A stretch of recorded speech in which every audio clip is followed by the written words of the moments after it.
NDA కూటమి ప్రభుత్వంలో మిర్చి రైతులు తీవ్రంగా నష్టపోయారని వైసీపీ నేతలు ఆరోపించారు. జిల్లా వైసీపీ కార్యాలయంలో పార్టీ నేతలు మోదుగుల వేణుగోపాల్ రెడ్డి, అంబటి రాంబాబు, అప్పిరెడ్డి మీడియాతో మాట్లాడారు.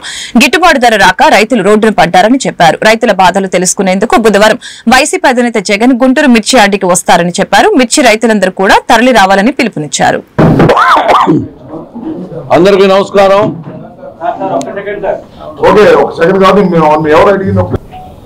గుంటూరు మిర్చి యార్డ్ అంటే నేను ప్రత్యేకంగా చెప్పవలసిన అవసరం లేదు. భారతదేశంలోనూ ఆసియా ఖండంలోనే మిర్చి కొనుగోలు అమ్మకాలకు సంబంధించి చాలా పెద్ద యార్డ్. ఈ యార్డులో మిర్చి రైతులను వారి గోడును వినడానికి జగన్మోహన్ రెడ్డి గారు రేపు ఉదయం 9:30 గంటలకు మిర్చి యార్డులో ఉన్నటువంటి రైతులు ఎవరైతే తమ మిర్చిని యార్డులో అమ్ముకోవాలని తమ సరుకును తీసుకొచ్చినటువంటి రైతులతో ఇంటరాక్ట్ అయ్యి డైరెక్ట్గా వారికి జరుగుతున్నటువంటి కష్టాన్ని నష్టాన్ని తెలుసుకుని ప్రభుత్వం మీద ఒత్తిడి తీసుకురావాలనే ఉద్దేశంతో రేపు జగన్మోహన్ రెడ్డి గారు రావటం జరుగుతా ఉన్నది. నేను ప్రత్యేకంగా చెప్పవలసిన అవసరం లేదు, కానీ గుర్తు చేయవలసిన అవసరం ఉందని మాత్రం మనవి చేస్తున్నాను. అదేంటంటే తెలుగుదేశం పార్టీ అధికారంలోకి వచ్చి 9 మాసాలు అవుతుంది. సరే, పథకాల సంగతి పక్కన పెడదాం, అది వేరే సబ్జెక్ట్. రైతులకు ఏ ఒక్క విషయంలో కూడా, ఏ ఉత్పత్తి విషయంలో కూడా గిట్టుబాటు ధర లేదు. ఇవాళ ఒక్కొక్కటి మనం పరిశీలన చేస్తే ధాన్యం దౌర్భాగ్యమైన పరిస్థితుల్లో రైతు అమ్ముకున్నాడు. కేవలం 1200, 1300కి అమ్ముకోవాల్సినటువంటి దుస్థితి ఈ ప్రభుత్వం కల్పించింది. అలో లక్షణాన్ని బాధపడుతున్న రైతాంగాన్ని ఆదుకోవడానికి ఈ ప్రభుత్వం ఏ మాత్రం కూడా పని చేయలేదు. దాని మీద కూడా మేము ఉద్యమం చేశాం, కలెక్టర్ గారికి వెళ్ళి వివరాన్ని ఇచ్చాం. వైఎస్ఆర్ కాంగ్రెస్ పార్టీ అధినేత మాజీ ముఖ్యమంత్రి అయినటువంటి వైఎస్ జగన్మోహన్ రెడ్డి గారు ముఖ్యంగా ఈ గుంటూరు జిల్లా, ఈ రాష్ట్రంలో ఉన్నటువంటి మిర్చి రైతులు అపారమైనటువంటి నష్టాన్ని చవిచూస్తూ ఉన్నారు. వారికి అండగా ఈనాటి ఆంధ్రప్రదేశ్ ప్రభుత్వం ఏ రకంగా ఈ మిర్చి రైతులను ఆదుకోవాలి, మా పార్టీ తరఫున డిమాండ్స్ ని ప్రభుత్వానికి, కేంద్ర రాష్ట్ర ప్రభుత్వాలకి తెలియజేసేటువంటి కార్యక్రమాన్ని రేపు పొద్దున వైఎస్ఆర్ కాంగ్రెస్ పార్టీ జిల్లా శాఖ ఆధ్వర్యంలో అంబటి రాంబాబు గారి నేతృత్వంలో రేపు ఉదయం 9:30 గంటలకు గుంటూరు మిర్చి యార్డు ప్రాంగణంలో ఉన్నటువంటి మిర్చి రైతులు ఎవరైతే అమ్ముకోవడానికి వచ్చారో వారికి ఉన్నటువంటి బాధల్ని, రాబోయే రోజులు ఈ ప్రభుత్వం ఏ రకంగా వాళ్ళని ఆదుకోవాలనేటువంటి డిమాండ్స్ ని ప్రభుత్వం ముందు ఉంచడానికి, అవసరమైతే మా పార్టీ మిర్చి రైతుల తరఫున పోరాటం చేయడానికి కూడా సంసిద్ధంగా ఉండటానికి రేపు మమ్మల్ని అందరినీ సన్నాహం చేయడానికి కూడా రేపు వస్తున్నారు. అందుకని వారికి వ్యవసాయ ఆధారిత రాష్ట్రమైన ఆంధ్రప్రదేశ్ లోని రైతుల ఆక్రందనల్ని కేంద్ర రాష్ట్ర ప్రభుత్వాలు వినేంత వరకు సిపిఐ తమ పోరాటాలన్నీ కొనసాగిస్తుందని ఆ పార్టీ జిల్లా కార్యదర్శి జంగల అజయ్ కుమార్ తెలిపారు. గిట్టుబాటు ధర రాక మిర్చి రైతులు అనేక ఇబ్బందులు పడుతున్నారని తెలియజేశారు. అయినప్పటికీ పాలకులు స్పందించడం లేదని అన్నారు. కేంద్ర ప్రభుత్వ తీరుపై నోరెత్తలేని పరిస్థితిలో ఏపీలోని అధికార ప్రతిపక్ష పార్టీలు ఉన్నాయని చెప్పారు. గుంటూరులోని పార్టీ కార్యాలయంలో మంగళవారం ఆయన మీడియాతో మాట్లాడారు. ఓకేనా, వ్యాపితంగా రైతాంగం తీవ్రమైనటువంటి గందరగోళంలో, భయాందోళనలో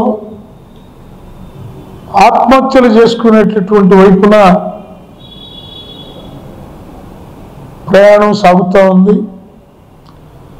ఈ రాష్ట్ర ప్రభుత్వం మాటలు కోటలు దాటుతూ ఉన్నాయి, చేతలు మాత్రం గడప కూడా దాటలేదనేది స్పష్టంగా కనపడుతోంది. యాపిలో సీజన్ మొదలైనప్పటి నుంచి ఇప్పటి వరకు మిర్చి యార్డులో రైతులు అల్లాడిపోతూ ఉంటే ఏ శాసనసభ్యుడికి పట్టదు, వ్యవసాయ కార్మిక మంత్రికి పట్టదు, ఎవరు కూడా వాళ్ళు గోడు ఆలకించే స్థితిలో లేకపోవడం కనపడుతూ ఉంది. స్వచ్ఛందంగా ఎవరి ప్రోద్బలం లేకుండానే రైతులు రోడ్డు మీదకి వచ్చి ధర్నా చేసి మాకు కనీసమైనటువంటి మద్దతు కూడా రావట్లేదు అని ఆందోళన చేసినా పట్టించుకునే స్థితిలో ఈ ప్రభుత్వం లేకపోవటం కనపడుతూ ఉంది. అలాగే వంగిపురం పత్తిపాడు మండలం వంగిపురం గ్రామంలో వరగాని సుబ్బారావు అనేటటువంటి కాకుండా గత 2 సంవత్సరాలుగా తామర తెగులుతో అల్లాడిన మిర్చి రైతాంగం ఈ సంవత్సరం మొదటలో అతివృష్టి వల్ల కొంత పంటని దున్నేయడం కూడా జరిగింది. మిర్చి పంటని గడిచిన 2 సంవత్సరాలతో పోలిస్తే విస్తీర్ణం కూడా ఈ సంవత్సరం తక్కువ మన జిల్లాలో. అయినప్పటికీ కూడా మిర్చి ధర లేదు. గత 2 సంవత్సరాలుగా మిర్చి ధర ఉన్నప్పటికీ దిగుబడులు చాలా తక్కువగా ఉన్నాయి. గత 2 సంవత్సరాలు 23,000 నుంచి 27,000 సగటున మిర్చి ధర ఉంటే ఒక టైంలో తేజ రకం 45,000 కూడా కొనడం జరిగింది. ఇవాళ 11,000, 10,000, 12,000 నుంచి మిర్చి ధర కొనట్లేదు. మరి జగన్మోహన్ రెడ్డి గారి పాలనలో దేశంలో ప్రస్తుతం 40% మంది మాత్రమే హెల్త్ ఇన్సూరెన్స్ వినియోగిస్తున్నారని గెలాక్సీ హెల్త్ ఇన్సూరెన్స్ సంస్థ ఎండీ జి శ్రీనివాసన్ తెలిపారు. ఈ మేరకు గెలాక్సీ హెల్త్ ఇన్సూరెన్స్ జోనల్ కార్యాలయం ప్రారంభోత్సవం గుంటూరులో ఘనంగా జరిగింది. కార్యక్రమంలో గెలాక్సీ హెల్త్ ఇన్సూరెన్స్ సంస్థ CMO Guru Prakash, underwriting officer Markabandhu, Amarendra Babu, Santosh తదితరులు పాల్గొన్నారు. ప్రజారోగ్యమే లక్ష్యంగా గెలాక్సీ హెల్త్ ఇన్సూరెన్స్ సేవలు అందిస్తుందని ఈ సందర్భంగా తెలియజేశారు. హెల్త్ ఇన్సూరెన్స్ లేని వారు 50% తమ జేబులో డబ్బులు ఖర్చు చేసుకుంటున్నారని తెలిపారు.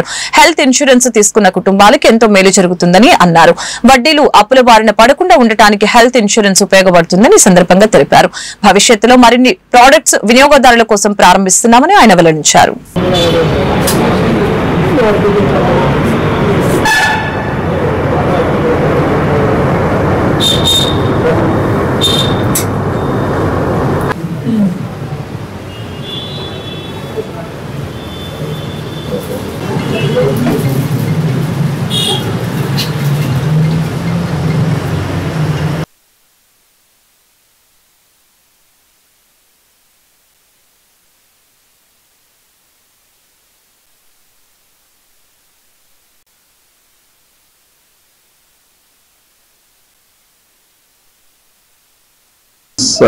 I am here to formally inaugurate the Guntur Divisional Office of Galaxy Health Insurance. This morning we had also inaugurated the Vijayawada Zonal Office at Vijayawada. The Vijayawada Zonal Office will cover the entire coastal Andhra Pradesh. Galaxy Health Insurance started its operations about 3 months back.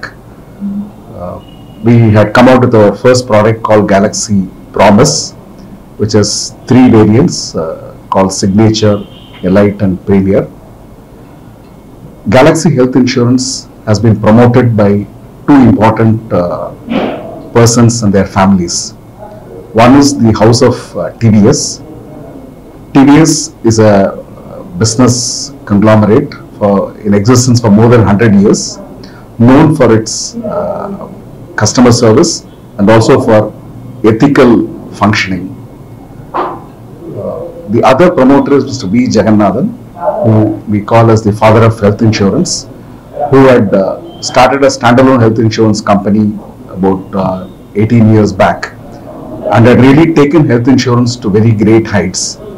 and has contributed to building up the health. See, if you see in India, about 40% of people have no health insurance at all.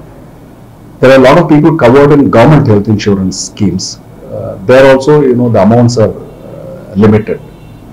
There are many who have health insurance policies, but those amounts are very small. They have only 1 lakh, 2 lakhs, 3 lakhs, which is not adequate for the current level of hospital expenses. About 50% of the healthcare expenses people spend are from their pocket. That means today, if the entire India population spends 100 rupees, only 50 rupees comes from insurance and other government schemes and all. Remaining 50 rupees comes from their own pocket. So our aim is how to make it 100%. Make sure that whatever they spend comes out of a health insurance scheme. So there's a huge job ahead, and the health insurance industry will continue to grow because there's a need for health insurance. How to reach our programs, grassroots level or village level? So see, the way we are బాల్య సంరక్షణ విద్యపై అంగన్వాడీ టీచర్లకి 120 రోజుల శిక్షణ కార్యక్రమాన్ని ఫిరంగిపురం మండలం సుదూరుపాడు గ్రామంలో జిల్లా పరిషత్ ఉన్నత పాఠశాలలో మంగళవారం ప్రారంభించారు. అంగన్వాడీ కేంద్రంలో నిర్వహించే ఈసీసీఈ బలోపేతం చేయడం కోసం శిక్షణ ఇస్తున్నట్లు డిఆర్పీ చంద్రశేఖర్ రెడ్డి తెలిపారు. కార్యక్రమంలో అంగన్వాడీ సూపర్వైజర్ సునీత, ఉపాధ్యాయులు, అంగన్వాడీలు పాల్గొన్నారు.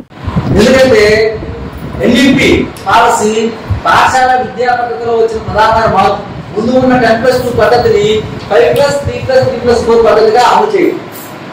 3 సంవత్సరాలు వేసుకుంటే పిల్లల్లో మెరుగైన అభ్యసన మరియు శ్రేయస్సును ప్రోత్సహించే లక్ష్యంతో బాల్య సంరక్షణ మరియు విద్య ఈసీసీ పునాది దశాంకంలో భాగంగా చేసింది. అంతకుముందు ఈసీసీ అంటే మీ అంగన్వాడీ అనేవాడు కదా, ఆ ప్యాటర్న్ 2020 ఎన్ఈపీ 2020లో ఏ పద్ధతిలో అమలు చేస్తున్నారు?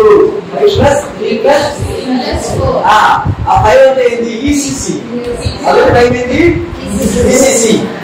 3 to 8. గుర్తుపెట్టుకోండి, 3 to 8.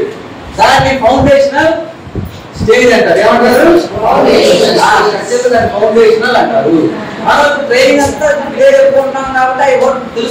భారత ఎన్నికల సంఘం వారి ఆదేశాల మేరకు కృష్ణా, గుంటూరు జిల్లాల పట్టభద్రుల ఎన్నికలు జరుగునందున ఓటర్లకి మంగళగిరి పట్టణం నందిలి గాలిగోపురం వద్ద నుంచి మిద్దె సెంటర్ వరకు ఓటర్ల అవగాహన ర్యాలీ నిర్వహించడం జరిగింది. ఈ అవగాహన ర్యాలీకి ముఖ్య అతిథిగా విచ్చేసిన గౌరవ జిల్లా జాయింట్ కలెక్టర్ ఏ భార్గవ తేజ ఐఏఎస్ మాట్లాడారు. అర్హులైన ప్రతి పౌరుడు కూడా ఓటు హక్కును సద్వినియోగపరచుకోవాలని ఈ సందర్భంగా సూచించారు. అనంతరం గాలిగోపురం వద్ద నగరపాలక సంస్థ కార్యాలయ సిబ్బంది, సచివాలయ సిబ్బందిచే ఓటర్ల ప్రతిజ్ఞను నిర్వహించడం జరిగింది. ఈ నెల 27న జరగనున్న కృష్ణా పట్టభద్రుల ఎన్నికల్లో ప్రతి ఒక్కరూ తప్పనిసరిగా ఓటు హక్కును వినియోగించుకోవాలని ఆయన కోరారు.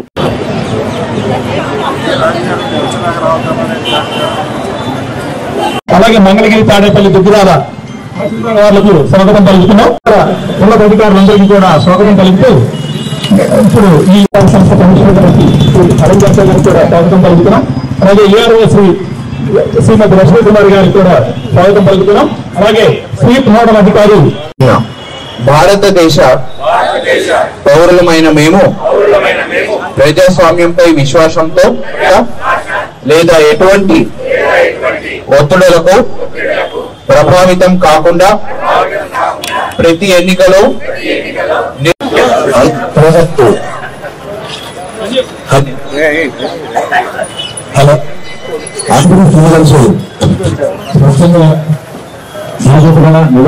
అర్థమైన ఓటు హక్కు మన జన్మ హక్కు. ఎలక్షన్ కమిషన్ ఆఫ్ ఇండియా వారు ఆంధ్రప్రదేశ్ లెజిస్లేటివ్ కౌన్సిల్లో కృష్ణా, గుంటూరు గ్రాడ్యుయేట్స్ కాన్స్టిట్యున్సీకి ఎలక్షన్ నోటిఫికేషన్ జారీ చేయడం అయినది. ఈ ఎలక్షన్ నోటిఫికేషన్లో భాగంగా 27వ తారీఖు ఫిబ్రవరి 27న పోలింగ్ అనేది చేపట్టడం జరుగుతుంది. అలాగే 3వ తారీఖున కౌంటింగ్ అనేది చేపట్టడం జరుగుతుంది. ఈ కృష్ణా, గుంటూరు గ్రాడ్యుయేట్స్ కాన్స్టిట్యున్సీ అనేది మన రాష్ట్రంలోని 6 జిల్లాల పరిధిలో ఈ కాన్స్టిట్యున్సీ వ్యాప్తించి ఉంది. ఈ మొత్తం కాన్స్టిట్యున్సీకి కూడా గుంటూరు జిల్లా కలెక్టర్ వారిని రిటర్నింగ్ ఆఫీసర్గా నియమించడం జరిగింది. అందులో భాగంగా 27వ తారీఖున ప్రశాంతంగా పోలింగ్ కండక్ట్ చేయడానికి అన్ని ఏర్పాట్లు గౌరవ జిల్లా కలెక్టర్ గారి ఆధ్వర్యంలో మనం చేపట్టడం జరిగింది. అయితే ఈ ఎలక్షన్ యొక్క ప్రాముఖ్యత ఏంటంటే ఇది గ్రాడ్యుయేట్స్ మాత్రమే దీంట్లో ఓటర్స్గా నమోదు చేసుకునే అవకాశం ఉంటుంది. వారు మాత్రమే ఓటు వేయొచ్చు. అండ్ ఓటు వేసే పద్ధతి చాయిస్ బేస్డ్ సిస్టమ్గా దీన్ని మనం చెప్పుకోవచ్చు. ఇందులో ప్రస్తుతం మనకి 25 మంది క్యాండిడేట్స్ ఫైనల్ ఎలిజిబుల్ కంటెస్టింగ్ క్యాండిడేట్స్గా నిర్ధారించబడినది. ఈ 25 మంది క్యాండిడేట్స్కి కూడా మన చాయిస్ ప్రకారం అంటే నెంబర్ 1 నుంచి 25 వరకు బ్యాలెట్ పేపర్ ద్వారా, అంటే ఈవీఎం కాకుండా బ్యాలెట్ పేపర్ ద్వారా చాయిస్ బేస్డ్ ఓటింగ్ అనేది చేయవలసిన అవసరం ఉంది. సో కొంత డిఫరెంట్గా ఉండడం కారణం చేత అందరిలో కూడా గ్రాడ్యుయేట్స్లో ఓటర్స్ అందరిలో కూడా ఓటింగ్ ప్రొసీజర్ మీద అవగాహన కల్పించాలనే ఉద్దేశంతో జిల్లా వ్యాప్తంగా ఇంకా ఇతర జిల్లాల్లో అన్ని మండల కేంద్రాల్లో అలాగే అర్బన్ ఏరియాస్లో మనం స్వీప్ యాక్టివిటీని టేకప్ చేయడం జరిగింది. ఈ యాక్టివిటీ యొక్క ముఖ్య ఉద్దేశం ఏంటంటే ఓటింగ్ శాతం అనేది మీరు చూసుకుంటుంటే గత కొంత సంవత్సరం కాజా టోల్ ప్లాజా వద్ద అధికంగా టోల్ ఫీజు వసూలు చేయడాన్ని ప్రయాణికుల సంక్షేమ సంఘం ప్రధాన కార్యదర్శి ననపనేని నాగేశ్వరరావు ప్రశ్నించారు. మంగళగిరి పట్టణంలోని ప్రెస్ క్లబ్ నందు జరిగిన విలేకరుల సమావేశంలో ననపనేని నాగేశ్వరరావు, డాక్టర్ బాల వెంకట్రావులు మాట్లాడారు. మంగళగిరి 1972 నుంచి ఇప్పటి వరకు అనేక పోరాటాలు చేసి ప్రయాణికులకి అండగా ఉన్నామని ఈ సందర్భంగా తెలిపారు. మంగళగిరిలో హైకోర్టుకు సంబంధించిన వారి ఉన్నారని, ఎవరైనా వస్తే వారితో కలిసి టోల్ ప్లాజాపై పోరాటం చేస్తామని అన్నారు. నేను మంగళగిరి మండల ప్రయాణికుల సంక్షేమ సంఘం ప్రధాన కార్యదర్శిని, డాక్టర్ బాల వెంకట్రావు గారు ప్రెసిడెంట్. మంగళగిరిలో 1972 నుంచి కూడా ప్రయాణికుల సంఘం ఉంది. అప్పుడు ఆ రోజుల్లో ఫస్ట్ ఎంఎస్ఎస్ కోటేశ్వరరావు గారు ప్రెసిడెంట్గా ఉండేవాళ్ళు. తర్వాత నిమ్మగడ్డ రామ్మోహన్ రావు గారు, అట్లానే సుఖమంచి వెంకట కోటేశ్వరరావు గారు, అట్లా తర్వాత మన బాల వెంకట్రావు గారు ప్రెసిడెంట్గా ఉన్నారు. అంటే యాక్టివిటీస్ వచ్చేటప్పటికి కొంచెం తగ్గినాయి, ఎందుకంటే సమస్యలు రాలేదు కాబట్టి. ఇప్పుడు మళ్ళా సమస్య వచ్చింది, పెద్ద సమస్య. ఎందుకంటే మంగళగిరిలో నుంచి గుంటూరు పోవాలన్నా మామూలుగా అసలు మన మంగళగిరి ప్రాంతం అభివృద్ధికి నిరోధకంగా ఉన్న టోల్ గేట్, కాగా టోల్ గేట్ చాలా ఇబ్బందిగా ఉంది. ఎన్నోసార్లు అసలు ఉద్యమం చేసాం ఫస్ట్ ఇక్కడ వద్దని, చేసినా కూడా ప్రజలు రాక అది టోల్ గేట్ పెట్టడం జరిగింది. సరే కృషి చేసి ఆటోలకి ట్రాక్టర్లకి కూడా టోల్ గేట్ ఉండకూడదని చెప్పి మేము ఉద్యమం చేసాం, అది సక్సెస్ అయ్యాం. తర్వాత లోకల్ వాళ్ళకి అప్ టు గుంటూరు వరకు కూడా నెలకు 150 రూపాయలు వార్షిక పాలసీ మామూలుగా నెల నెల పెట్టేవాళ్ళం. అలాంటిది మరి ఇప్పుడు అసలు రోడ్డు డెవలప్మెంట్ కానీ ఏమి చేయకుండానే వీళ్ళు టోల్ గేటు మామూలుగా ప్రైవేట్ వాళ్ళకి అప్పు చెప్పేశారు, ఎవరికి తెలవకుండా. ఇంతకుముందు నేషనల్ హైవే వాళ్ళు నడిపేవాళ్ళు అక్టోబర్ నుంచి వాళ్ళు మామూలుగా ఎవరికి తెలవదు. అట్లా ఈ షాయి ఎంటర్ప్రైజెస్ అని కర్నూలు వారికి ఇచ్చి టోల్ గేటు ఇవ్వడం జరిగింది. వాళ్ళు వచ్చి అమాంతంగా 150 రూపాయలది 340 రూపాయలు చేశారు. అట్లానే మనం గుంటూరు వెళ్ళి రావాలంటే 240 రూపాయలు అవుతుంది కారుకి. ఇక వెహికల్ పెద్ద వాళ్ళకి వేరే విషయం అనుకోండి అది. మరి ఇట్లా పెంచటం సరే ఓకే, నువ్వు పెంచావు, డెవలప్మెంట్ ఏమని చెప్పండి. అసలు రూల్ ప్రకారం మన 6 లైన్ రోడ్డుకి వసూలు చేస్తున్నారు, అందరికీ తెలుసు. కానీ మనం విజయవాడ వెళ్తుంటే బహింగాం కెనాల్ మీద కానివ్వండి, అట్లానే రైల్వే బ్రిడ్జి మీద కానివ్వండి, వాటర్ మీద ఇంకో లైన్ వేయలేదు. అట్లా మామూలుగా వాళ్ళు విజయకపోవటం, ఎవరు అడగకపోవటం. నేను గతంలో ఒక 10 సంవత్సరాల నాడే కోర్టులు వేసాను, అప్పుడు మన కుమ్మడి రాష్ట్రం ఉందా. ఇక హైకోర్టులో వేసి 10 సంవత్సరాలైనా ఇక్కడ మార్చారు. అది ఆ కేసులు ఏమైనాయో కూడా తెలవదు. మనం ఎంత ట్రై చేసినా ఆ ఫైల్ బయటకు రావట్లేదు. ఇది చాలా శోచనీయం. అట్లానే ఒక రూల్ ప్రకారం 79 కిలోమీటర్ల లోపు ఇంకో టోల్ గేట్ ఉండడానికి లేదు అది. కానీ వీళ్ళు ఇక్కడ చేస్తే మరి ఇక్కడ మామూలు గన్నవరం దాటినాక ఒక టోల్ గేట్, అంటే ఏలూరు లోపు. మరి ఇట్లా ఎక్కడికక్కడ పెట్టడం జరుగుతుంది. దీని మీద రానున్న కాలంలో రాష్ట్రంలో పెంచిన విద్యుత్ భారాలకి వ్యతిరేకంగా సిపిఎం పోరాటం చేస్తుందని సిపిఎం రాష్ట్ర కార్యదర్శి వర్గ సభ్యులు సిహెచ్ బాబురావు తెలిపారు. గతంలో చెత్త పన్నుని వసూలు చేస్తే ఆ పన్నుని రద్దు చేసే వరకు ప్రజల్ని కదిలింది పోరాటం చేయడం వలన చెత్త పన్ను గత ప్రభుత్వం రద్దు చేయడం జరిగిందని తెలియజేశారు. మంగళగిరి సిపిఎం కార్యాలయంలో జరిగిన విలేకరుల సమావేశంలో సిపిఎం రాష్ట్ర కార్యదర్శి వర్గ సభ్యులు సిహెచ్ బాబురావు మీడియాతో మాట్లాడారు.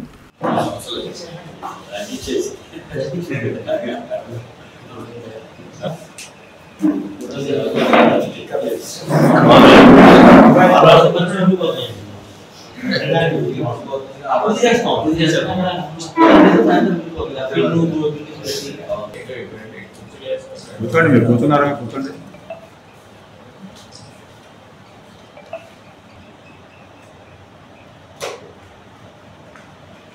రాష్ట్రాన్ని ప్రగతి పదంలో నడిపిస్తామని చెప్తున్నారు, సంతోషమే. కానీ జరిగిన ప్రగతి ఈ 8 నెలల కాలంలో స్వల్పం. కానీ ప్రజల మీద వేసిన భారాలు మాత్రం చాలా వేగంగా వేస్తూ ఉన్నారు. కరెంటు ఛార్జీలు తగ్గింపే మా లక్ష్యం, పెంచొద్దు అని ముఖ్యమంత్రి గారు చెప్తున్నారు. కానీ ఈ 8 నెలల్లోనే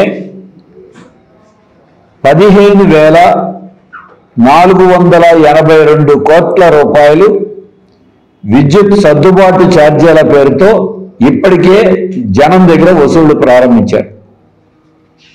గత ప్రభుత్వంలో వేసింది అదొక భారం, కానీ చెప్పేది ఒకటి, చేస్తున్నది ఒకటి. ముఖ్యమంత్రి గారు చెప్పిన వాటికి కట్టుబడి ఉంటే ముందు మీ ప్రభుత్వంలో పెంచినటువంటి సర్దుబాటు ఛార్జీల భారాలని తగ్గించండి, మీ చిత్తశుద్ధిని రుజువు చేసుకోండి. అదే కాకుండా